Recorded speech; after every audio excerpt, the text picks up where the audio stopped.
नमस्कार दोस्तों, आज हम सब फिर उपस्थित है संडे लाइव में।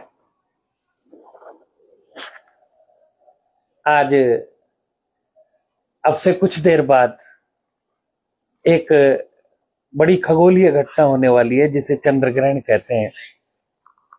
और यह समय चंद्र ग्रहण के दौरान कहीं ना कहीं ईश्वर भक्ति और आपस में चर्चा का है। आइए आज हम एक विशेष वस्तु पर ध्यान देते हैं, एक विशेष संदर्भ पे ध्यान देते हैं। मित्रों, अगर आप ट्विटर के स्पेस पर हैं अथवा आप सोशल मीडिया में सक्रिय है तो इन दिनों एक विषय वस्तु चल रही है जिस पर बहुत चिंतन हो रहा है। और चिंतन ही नहीं हो रहा है बल्कि उसमें संघर्ष की व्यवस्था भी बनती जा रही है। वह विषय है कि दलित का आटा ओबीसी का घी, हलवा खाए पंडित जी। एक ये व्यवस्था सामने आई है। किंतु मित्रों, इसके पीछे का रीजन हमें देखना होगा। हलवा, पंडित, दलित और ओबीसी ये आज क्यों? इसका कारण है इस समय हमारे यहाँ श्राद्ध पक्ष चल रहे हैं और ये श्राद्ध पक्ष सनातन का अपना सौंदर्य है। मित्रों, हम श्राद्ध को जाने उससे पहले आइए एक बार मुगल बादशाह शाहजहां के अंतिम समय की ओर चलते हैं। शाहजहां के पुत्र औरंगजेब ने शाहजहां पर बहुत अत्याचार किए और उसके आखिरी समय में उसको मिलने वाले पानी की मात्रा तक कम कर दी। तब शाहजहां ने औरंगजेब से कहा कि हे औरंगजेब, तुझसे तो हिंदू अच्छे हैं जो अपने मरे हुए पूर्वजों को भी मृत्यु के बाद भोजन अर्पण करते हैं, उनका ध्यान रखते हैं, और तू अपने जीवित पिता को भी पानी तक नहीं पिला पा रहा। ये हमारे सनातन का सौंदर्य है। अब आइए हम श्राद्ध की तरफ चलते हैं। श्राद्ध श्रद्धा से बना है। मित्रों, जो आप आजकल चर्चा करते हो ना, सुदामा या ब्राह्मण, ये सब आप उनसे पूछिए जो श्राद्ध में श्रद्धा रखते हैं। अब पंडित मिलते तक नहीं है। ब्राह्मण लोग भी अब अन्य कर्मों में व्यस्त हो गए। कोई व्यवसाय में चला गया, कोई शिक्षा में चला गया, कोई श्रमिक हो गया अथवा कोई खिलाड़ी हो गया। तो अब ब्राह्मण समाज में भी आपको श्राद्ध पक्ष में जीवने वाले ब्राह्मण कम मिलेंगे और बड़ी कठिनाई से प्राप्त होते हैं। ये सारा विषय श्रद्धा का है। मैं ब्राह्मण हूं और यथाशक्ति शक्ति मुझे कई बार श्राद्ध भोजन करने का अवसर प्राप्त होता है। हालांकि मैं बहुत कम कर दिया, जाता ही नहीं। गत वर्ष तो कहीं भी नहीं गया था, लेकिन जब मैं घटवाड़ी था तब श्राद्ध में भोजन करने जाते। हम बड़ियों के मकान में ही रहते थे। आम दिनों में जब हम भोजन करते हैं और श्राद्ध में भोजन करते हैं तो उसकी व्यवस्था में ही शरीर में अंतर आ जाता है। आम दिनों का भोजन जहां सुपाच्य होता है, जो अपने दैनिक भोजन होता है, लेकिन श्राद्ध के भोजन में आलस आता है। श्राद्ध का भोजन वाकई अपने पितरों के निमित्त ब्राह्मण को कराया जाता है। ये एक श्रद्धा है, एक व्यवस्था है अपने बुजुर्गों के प्रति सम्मान की। और इसमें हलवा, पूड़ी, खीर इत्यादि का प्रयोग किया जाता है। अब ये हलवा पूड़ी क्यों किए जाते हैं, ये 15 दिन के श्राद्ध ही क्यों होते हैं, इसके बारे में आज हम चर्चा करें। जैसा कि श्री भागवत कहते हैं, कुटुंब चर्चा। मैंने भी आपसे कही थी, अभी ग्रहण हो रहा है तो आप अपने बच्चों को बताएं कि ये ग्रहण काल के दौरान भोजन नहीं किया जाता। ग्रहण काल के दौरान बैठ करके हरि कीर्तन किया जाता है। ये चंद्र ग्रहण है जो पूर्णिमा को होता है और सूर्य ग्रहण प्राय अमावस्या को होता है। ये व्यवस्था है। और ये कब होता है? जब सूर्य और चंद्रमा के बीच पृथ्वी आ जाती है तब ये सूर्य ग्रहण होता है। ये एक व्यवस्था है भौगोलिक, किंतु इसके आध्यात्मिक महत्व भी है। वैसे ही श्राद्ध का एक महत्व है। हमने ये किसी ग्रंथ से है ये तो मुझे पता नहीं, लेकिन जब हम छोटे थे तो हमने संतों के मुख से एक कथा सुनी थी। आइए श्राद्ध के मौके पर इसका स्मरण करें। एक नगर में एक राजा था। आप जो लोग कहते हो ना श्राद्ध साधारण है, उसकी कथा सुनाते हैं हम आपको। श्राद्ध क्यों, और श्राद्ध में खीर पूड़ी ही क्यों। एक नगर में एक राजा था, न्याय प्रिय था, जनता के लिए बहुत अच्छा कार्य किया करता था। किंतु एक अद्भुत बात थी कि जब श्राद्ध पक्ष आता तो उसके मुंह से बदबू आती। बाकी पूरे वर्ष सही रहता, लेकिन श्राद्ध पक्ष पे उसके बदबू आती। ये उस समय की है जब सब लोग शाकाहारी हुआ करते थे, जब जैन धर्म अथवा बौद्ध धर्म का प्रचार प्रसार रहा होगा और ये सारी व्यवस्थाएं रही होंगी, अथवा वह राजा शाकाहारी रहा होगा। किंतु 15 दिन उसकी हालत खराब रहती। अब कोई उसके पास भी नहीं आता, सब दूर रहते। तो राजा रहने के जो पूरे वर्ष मेरे आसपास रहते हैं, वे सेवक, वे दासी, अथवा वो जो मेरी पत्नी है, वो भी मुझसे 15 दिन दूर क्यों रहना चाहती है। किंतु कोई कुछ नहीं कहता, ज्यादा कहते तो वो बैठ जाते, पर वो मन मार के बैठते। एक दिन उनके जो शेव करने आता है, केश कर्तन करने के लिए नाई आए, तो नाई से जब शेव करवा रहे थे, दाढ़ी करवा रहे थे, तो उसने मुंह उधर कर रखा, श्राद्ध का मौका। तो उसने उस नाई से कहा, करे नाई तो आम दिनों तक तो बड़े प्रेम से करता है, लेकिन श्राद्ध में तू अपना मुंह फेर लेता है, इसका क्या कारण है। तो नाई ने कहा, महाराज कुछ नहीं है। अरे कर नहीं, तू बता। तो महाराज आप नाराज हो जाओगे। कि नहीं, फिर भी बता तू क्या है इसका कारण। तो नाई ने जवाब दिया कि महाराज अगर आप हमें दंड नहीं दे तो हम आपको बताएं। कि बता। कि इन 15 दिनों में आपके मुंह से बदबू आती है भयंकर, आपका मुंह सिड़ता है। तो राजा ने कहा, यार ये तो किसी ने कहा नहीं, इसका कारण क्या है। तो उसी नगर में एक ब्राह्मण रहा करते थे। जा उसको बुला के ला, ब्राह्मण को, उनसे पूछेंगे। तो वो नाई ही उन ब्राह्मण महोदय को बुलाने के लिए चला गया। तो जब उस ब्राह्मण के घर गया तो उसने कहा कि राजा जी ने बुलाया है। तो उसको लगा कि 3 दिन लगेंगे, 1 दिन जाने का, 1 दिन रुकने का। ब्राह्मण स्वभाव से कर्कशा थी। तो उसने अपनी पत्नी से कहा कि हे ब्राह्मणी, हम राजा के यहाँ जाएंगे तो हमें 3 दिन की इजाजत दे दे। अब वो ये सब चीजें नाई देख रहा है। उसने देखा कि यार ये क्या वार्ता होती है। तो उसने, जो उनकी पत्नी थी ब्राह्मण जी की, उन्होंने कहा कि नहीं, मेरा क्या होगा, 3 दिन में तो मैं मर जाऊं, फिर 3 दिन आपकी जगह कौन होगा। तो क्या है, उसने कहा कि तू ऐसे कर, 3 दिन का कोटा 1 दिन में ही पूरा कर ले। तो उस ब्राह्मणी ने उस पति के, उसका नियम था रोज 7 जूत मारती। तो 7 या 21 जूत मारी। कब 3 दिन चल जाना, पर चौथे दिन आ जाना। अब हालत खराब, वो ब्राह्मण के साथ आ गया। तो नाई ने सोचा कि ये ब्राह्मण अपनी पत्नी से पिटता है और क्या करेगा। किंतु रास्ते में उन्होंने स्नान किया एक जगह। तो स्नान करने के बाद उन्होंने कहा, लो खवास जी, सैन साहब चलें। तो उन्होंने कहा, साहब कपड़े तो अपने आप आ जाएंगे, तुम तो चलो। अब वो चले तो थोड़ी देर में कपड़े सूख करके अपने आप आ गए। तो उसने कहा, पंडित में सिद्धि तो है, किंतु ये अपनी पत्नी से डरता है। खैर छोड़ो, अपने को क्या लेना देना। वो राजा के यहाँ चला गया। राजा के जाते ही सुबह पहले राज दरबार में गया और उन्होंने कहा, राजा जी आप बताओ, हम कल वापस जाएंगे कि हम रुक नहीं सकते। तो उन्होंने कहा, महाराज ऐसी बात है, हुसैन साहब ने बताया कि श्राद्ध के महीने के दौरान जो श्राद्ध पक्ष आता है उसमें मेरे मुंह से बदबू आती है। तो आप मुझे बताओ, मैं न्यायप्रिय भी हूं, मैं कोई गलत काम भी नहीं करता, ना मैं मांसाहार करता, तो फिर मेरे मुंह से ये बदबू 15 दिन ही क्यों आती है और दिन नहीं आती, इसका कारण क्या है।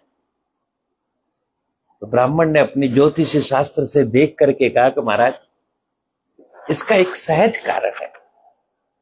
आप पूर्व जन्म में एक दलित परिवार में पैदा हुए थे। ये सनातन का सौंदर्य देखना। जो लोग कहते हैं ना कि ये जन्म कर्म जुआ छूत, ये कुछ नहीं होता।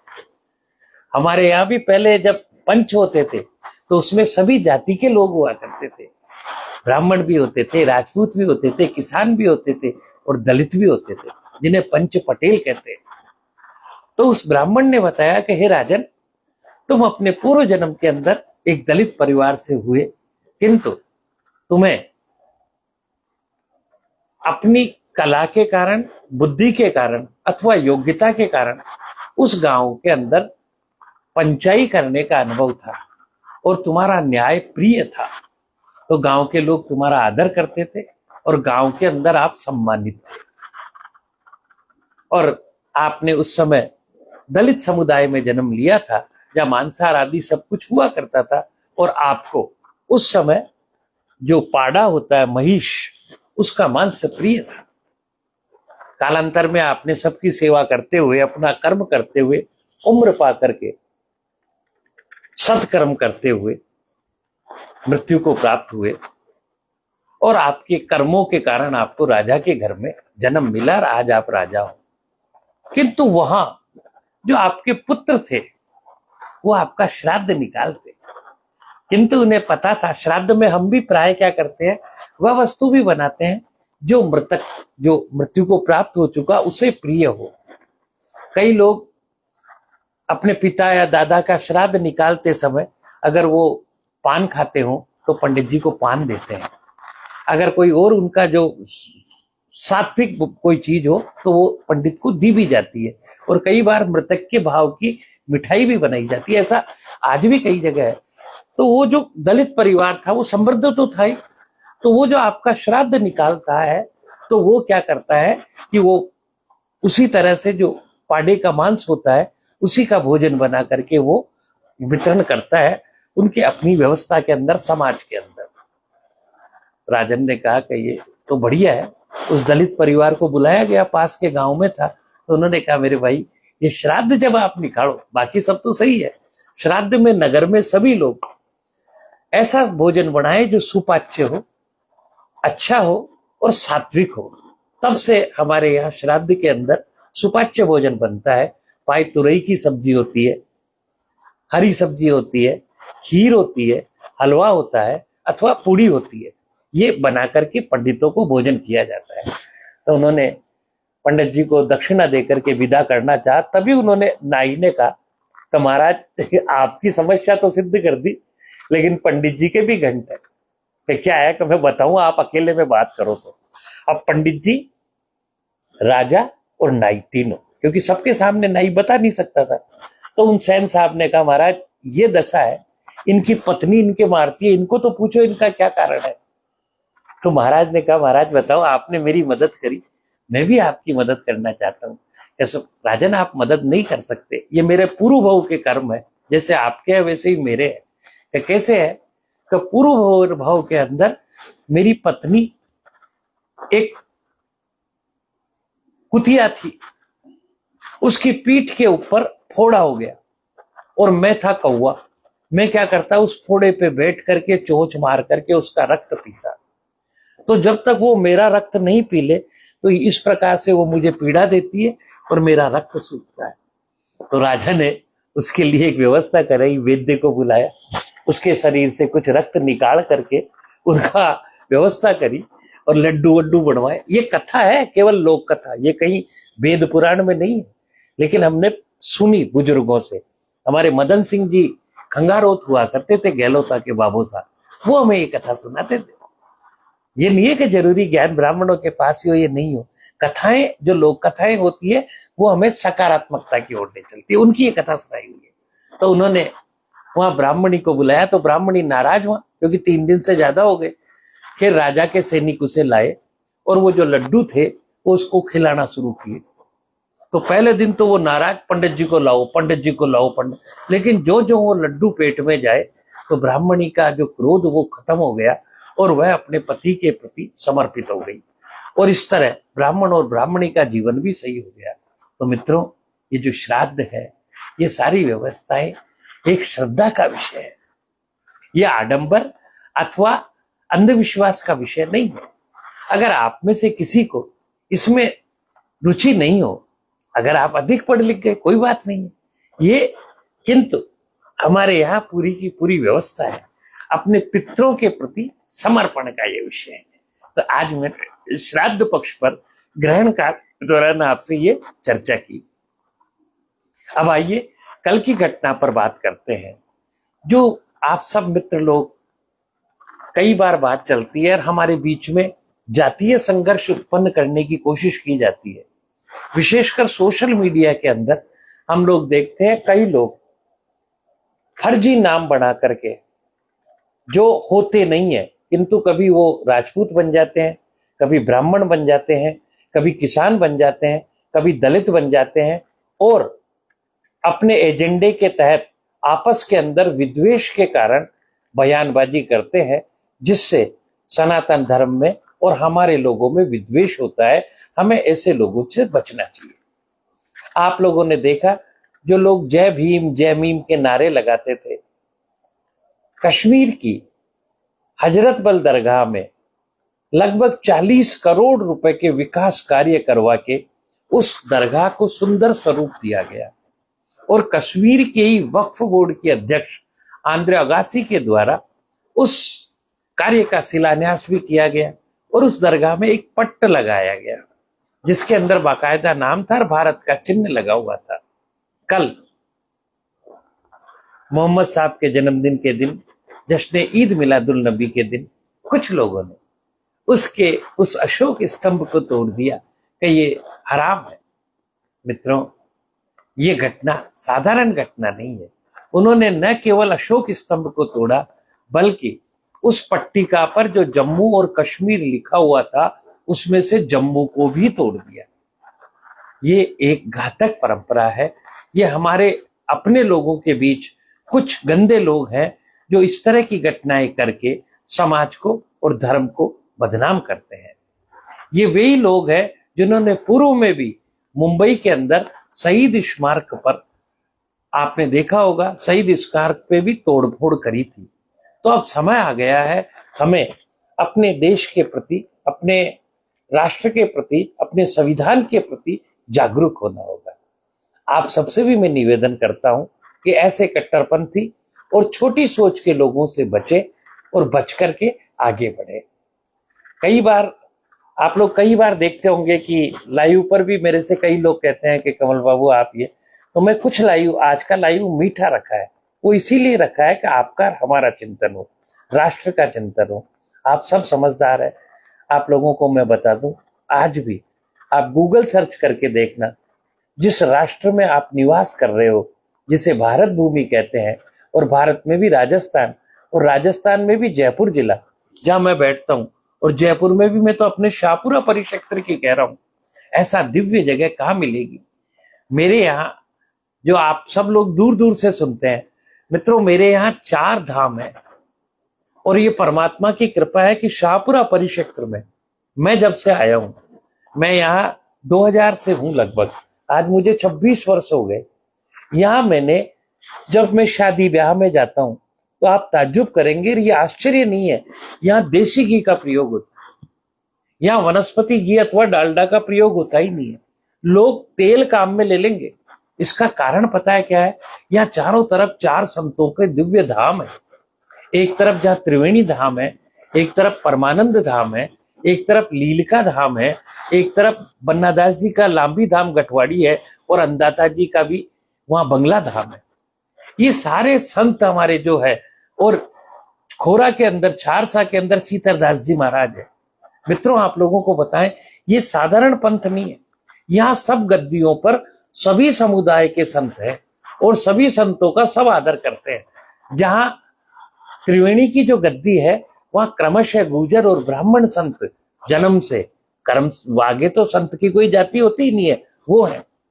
जहां हमारे लांबी धाम है, वहां आदिवासी समुदाय, मीणा समुदाय से संत आते हैं। जहाँ छारसा के पास जो सीतरदास जी महाराज का स्थान है, वहां पे किसान समुदाय से जाट समुदाय के संत है। जहाँ परमानंद जाते हैं तो वहां गुर्जर संप्रदाय के संत है। तो हमारे यहाँ सभी जाति समाज के, दलित समुदाय के भी वहां बालकनाथ जी का स्थान है वहां पर। तो हमारे यहाँ इन संतों की वजह से न तो आपस में वैमनस्य है और सब एक दूसरे का सम्मान करते हैं और सबके अंदर आपस में प्रेम भाव है। तो ऐसी शाहपुरा की पावन भूमि है। और ये भारत, जहां आज की तारीख में आप गूगल करके देख लेना, पूरे विश्व में सबसे कम महंगाई दर भारत की है। पूरे विश्व के अंदर सबसे तेजी से बढ़ती अर्थव्यवस्था भारत की है। पूरे विश्व के अंदर सामाजिक प्रेम, माता पिता के प्रति प्रेम, आपस के अंदर भाईचारा भारत में है। ऐसे दिव्य भारत को बचा लें आप सब लोग। आप लोगों को मैं बता रहा हूं, ऐसा दिव्य भारत आपको नहीं मिलेगा, ऐसा पुण्य भारत आपको नहीं मिलेगा। आप सब इस भारत के निर्माण में योगदान दें, निर्माण में योगदान देकर के आगे बढ़े। कल मैं उपस्थित हो रहा हूं हापुड़, और हापुड़ के दिगंबर जैन समुदाय में, साधारण नहीं है, जैन समुदाय सनातन की रक्षा कर रहा है। विष्णु शंकर जैन, हरिशंकर जैन हमारे मंदिरों के लिए लड़ाई लड़ रहे हैं, और वे लड़ी नहीं रहे, लड़ाई जीत भी रहे हैं। तो उसी पवित्र जैन समाज के कार्यक्रम में मैं हापुड़ रहूंगा। हापुड़ के बाद मेरे अगले कार्यक्रम है झालरा पाटन, रामगंज मंडी और मथुरा। ये मेरे कार्यक्रम इस माह में रहेंगे। और जैसा कि मैंने आपको बताया, मैं 3-4 सब कार्यक्रम सम्मेलनों से ज्यादा करता नहीं हूँ। सीजन होने पर भी मैं इससे ज्यादा नहीं करता हूँ। और अक्टूबर का महीना, जिसका आप भी इंतजार कर रहे हो, हम भी इंतजार कर रहे हैं, शीघ्र ही एक सरप्राइज शाहपुरा वासियों को भी मिलने वाला है। और शायद शाहपुरा के आसपास के कुछ कस्बों में भी एक बढ़िया कवि सम्मेलन और कुछ नए उत्सव आपको देखने को मिलेंगे। हम सब जो आप मेरी रील पे देख रहे हो, शाहपुरा महोत्सव, जिसमें नई मजमेरी साहब आए थे, इस बार भी हमारी कोशिश है कि श्री प्रकाश दास जी महाराज और हमारे यहाँ के लोक गायक प्रकाश गुजर और भी कई भजन गायक आए और एक श्रेष्ठ कवि सम्मेलन हो। ऐसा शाहपुरा महोत्सव का योग परमात्मा की कृपा रही तो बनेगा, और आप सबका सहयोग रहा तो बहुत अच्छा महोत्सव होगा। आप सब लोग तैयार रहें, बहुत अधिक संख्या में आए और सारी आनंद लें और खूब खुश रहें। आप सबको पुनः प्रणाम।